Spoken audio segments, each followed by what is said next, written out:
नमस्कार, आप देख रहे हैं स्टेट टुडे न्यूज। मैं हूं आपके साथ हर्षिता। आइए करते हैं खबरों से शुरुआत।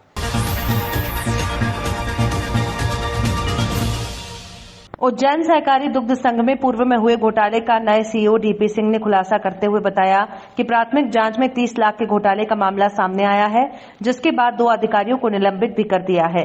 वहीं अभी जांच जारी है और भी अधिकारियों पर कार्रवाई होने की संभावना बनी हुई है। तत्कालीन सीईओ बीके साहू के कार्यकाल में हुए बड़े घोटाले के मामले में भोपाल से आई जांच टीम ने कई अधिकारियों की भूमिका संलिप्त पाई है। अभी तो 2 अधिकारियों को निलंबित कर दिया गया है। निलंबित हुए अधिकारी वर्तमान में इंदौर के 2 संघ में पदस्थ थे। अति विश्वसनीय सूत्रों का कहना है कि 1 करोड़ से ज्यादा का घोटाला तत्कालीन सीईओ बीके साहू के कार्यकाल में हुआ है। सर, अभी जांच में कई सारी चीजें सामने आई हैं कि किस तरीके से घोटाला किया गया है, किन लोगों को यहाँ निलंबित किया गया है और आगे क्या कार्रवाई की जाएगी।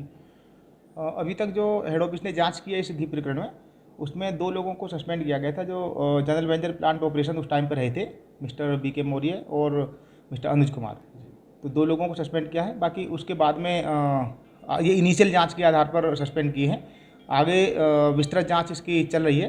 विस्तृत जांच में जैसे जैसे सामने आएगी स्थिति, ऐसे ऐसे हेड ऑफिस से जो निर्देश मिलेंगे कार्रवाई करेंगे। सर, कितने का घोटाला यहाँ हुआ है और कितना शॉर्टेज आया है स्टॉक में? 5 लीटर के करीब हमारे 363 टिन जो रिपोर्ट में बताए हैं हेड ऑफिस ने कम मिले हैं और 15 किलो के 264 टिन कम मिले हैं। सर, कार्रवाई करते हुए किन अधिकारियों ने कितना स्टाफ यहाँ से हटाया गया? और जैसा मैंने बताया पहले, बीके मौर्य जी थे एक जो जीएम थे प्लांट के, उनको, और उसके पहले जो अनुज कुमार जी रहे थे उनका ट्रांसफ़र पहले वहाँ इंदौर हो गया था, वो थे दो लोगों थे। कितने कार्यकाल का, किस कार्यकाल का ये घोटाला है सर? 1 अप्रैल 20 से 31 मार्च 21 तक का एक फाइनेंशियल ईयर का इश्यू है। जी, देखा जाए तो जांच में और भी चीज़ें सामने आ सकती हैं। बिल्कुल आएंगी समय पे। अगर जांच होगी तो आगे जैसी स्थिति चलती रहेगी या जो जांच में डिफरेंट एंगल से जांच होगी उसमें वो सामने आ सकती हैं, इसको इनकार नहीं किया जा सकता है। आपके पहले जो सीए साहू जी, उनकी क्या भूमिका है इन सारे विषय को लेकर? भूमिका के तो पता जांच में चल पाएगी कि उनकी भूमिका थी कितनी थी, लेकिन एक ऑफिसर होने के नाते कंट्रोल होना चाहिए था। कुल मिला के संदिग्ध है उनकी भी भूमिका। इस बात को जो जांच कमेटी है वो ज़्यादा बेहतर तरीके से बता पाएगी। किन किन अधिकारियों की टीम जो इसमें जांच कर रही है, इसमें सुपरवाइजर कौन? हेड ऑफिस से 3 अधिकारी हमारे हैं। एक तो मिस्टर अनिल काशिव जी हैं जो जनरल मैनेजर प्लांट ऑपरेशन के, एक मिस्टर सुभाष मिश्रा जी हैं जो डीजीएम है मार्केटिंग के, वो यहीं पर अभी पहले उज्जैन में ही थे, अभी ट्रांसफर होकर हेड ऑफिस गए हैं। और तीसरे मिस्टर ये थाना क्षेत्र अंतर्गत आने वाले गांव चरी में कल्लू पुत्र हरैया अहिरवार की मौत के मामले में पुलिस ने 10,000 के नामी आरोपी पप्पू उर्फ गोवर्धन यादव निवासी चरी को गिरफ्तार कर लिया है। पुलिस ने बताया कि पूर्व में हुए इस घटनाक्रम के मामले में बिहारी नाम के आरोपी को पुलिस पहले ही गिरफ्तार कर चुकी थी। वहीं उक्त घटना का दूसरा आरोपी पप्पू उर्फ गोवर्धन यादव फरार बना हुआ था, जिस पर पुलिस अधीक्षक टीकमगढ़ द्वारा 10,000 का इनाम घोषित किया गया।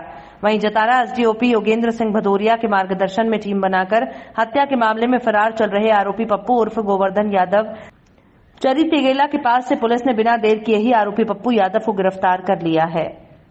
ग्राम टेमागांव में श्रावण मास के चलते स्थानीय दुर्गा मंदिर चौक टेमागांव में ग्राम के भजन गायकों के द्वारा भजनों की सुंदर प्रस्तुति हुई।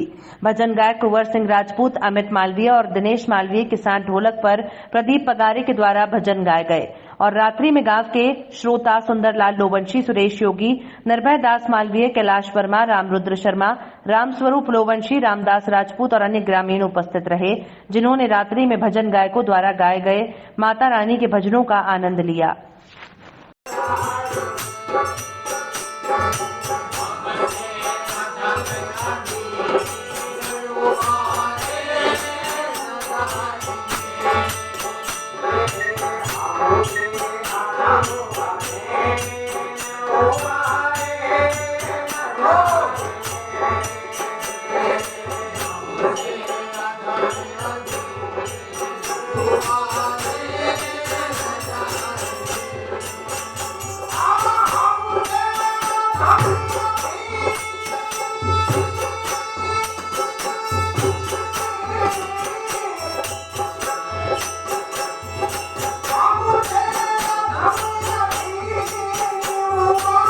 विद्युत बिलों में बेतहाशा वृद्धि और मनमाने बिलों के विरोध में मध्य प्रदेश कांग्रेस कमेटी के आह्वान पर संपूर्ण जिले के साथ ही ब्लॉक कांग्रेस कमेटी द्वारा शामगढ़ में भी विद्युत मंडल कार्यालय के बाहर धरना प्रदर्शन किया, जहां पर शिवराज सरकार होश में आओ जैसे नारे लगाए गए। उसके बाद सहायक यंत्री और तहसीलदार को राज्यपाल के नाम ज्ञापन सौंपा गया, जिसमें कहा गया कि एक तरफ तो कोरोना के कारण आमजन अपनी जरूरतों को लेकर काफी परेशान है और ऊपर से भाजपा सरकार द्वारा आमजन को मनमाने बिल थोपे जा रहे हैं। जिनके मात्र 100 और 200 रुपए के बिल आते थे, उन्हें आज 4 से 5 गुना बिल थमाए जा रहे हैं और विद्युत बिलों के नाम पर जबरन वसूली कर उपभोक्ताओं को प्रताड़ित किया जा रहा है। कांग्रेस ने मांग की है कि जबरन वसूली पर रोक लगाई जाए और मनमाने बिल दिए गए हैं जिन्हें वापस लिया जाए। पूर्व विधानसभा उम्मीदवार राकेश पाटीदार ने संबोधित करते हुए सख्त लहजे में भाजपा सरकार को आड़े हाथों लिया और सहायक यंत्री को लताड़ लगाई। पाटीदार ने सहायक यंत्री को प्राइवेट बंदर तक की उपाधि दे डाली।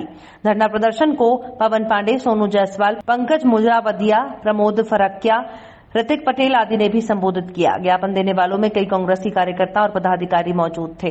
आभार दर्शन सिंह ने माना। आज कांग्रेस द्वारा पूरे प्रदेश स्तर पर हमारे प्रदेश कांग्रेस के नेतृत्व में विद्युत मंडल द्वारा जो तानाशाही की जा रही है, बढ़े हुए बिल दिए जा रहे हैं 5-5 हज़ार 10-10 हज़ार के, और हमारे छोटे छोटे ग्रामीण क्षेत्रों की बिना सूचना दिए लाइट बंद की जा रही है। इसके विरोध में कांग्रेस में आज धरना दिया है बिजली बिल ऑफिस के सामने, ग्रिड के सामने, और चेतावनी दी है कि अगर आगे से ऐसे बिना सूचना के किसी गांव की लाइट काटी, आपको काटना हो तो जो इन लोगों ने बिल नहीं भरा उनकी लाइट काटा, और पूरे गांव की लाइट काटी तो आगे से कांग्रेस बड़ा आंदोलन करेगी। और मैं हिदायत देना चाहता हूं प्रदेश के एई को और यहाँ के जेई को कि आगे से किसानों को परेशान करना बंद करें और जो कम से कम बिल दे और जो वाजिब बिल है वो दे। बिना सूचना, बिना अत्यधिक बिल देने से किसान अभी कोरोना से निपटा है और अभी पूरा देश संभल रहा है कोरोना को। तो मेरा निवेदन है कि भाई कम से कम बिल दें, जो वाजिब है वही बिल दें। क्या नाम है और क्या बजा आपका? पवन पांडे, ब्लॉक योग कांग्रेस। क्या कहना चाहेंगे? क्या गर्मी का जैसे आज तारीख चल रही है, अगस्त का महीना चल रहा है, जुलाई का महीना का बिल सभी का ज़्यादा है।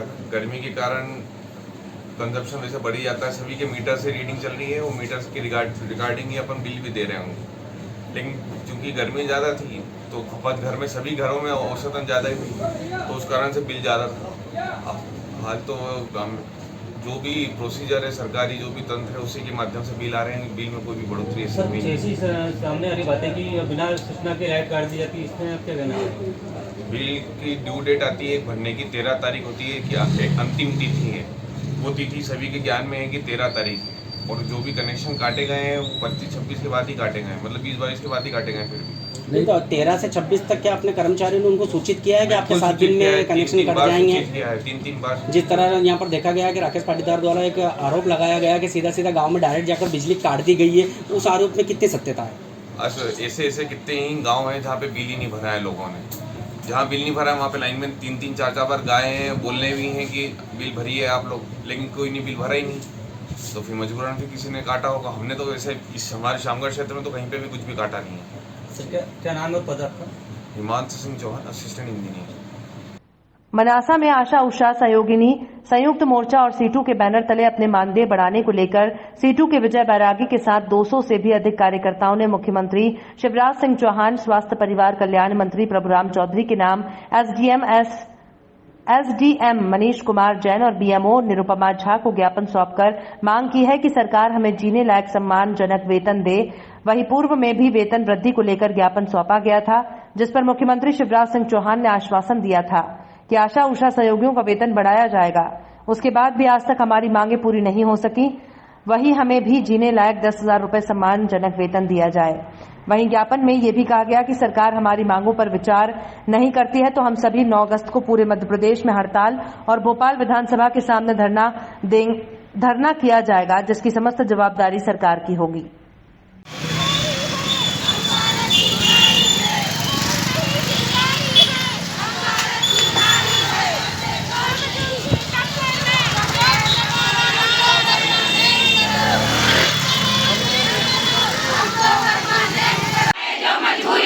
बोल री बहना हल्ला बोल, हल्ला बोल, हल्ला बोल, बोल री बहना हल्ला बोल, मैं भी बोलूं तू भी बोल, हल्ला बोल, जिंदाबाद जिंदाबाद, इनकलाब जिंदाबाद, जिंदाबाद जिंदाबाद, इनकलाब मजबूरी हो चाहे जो मजबूरी हो।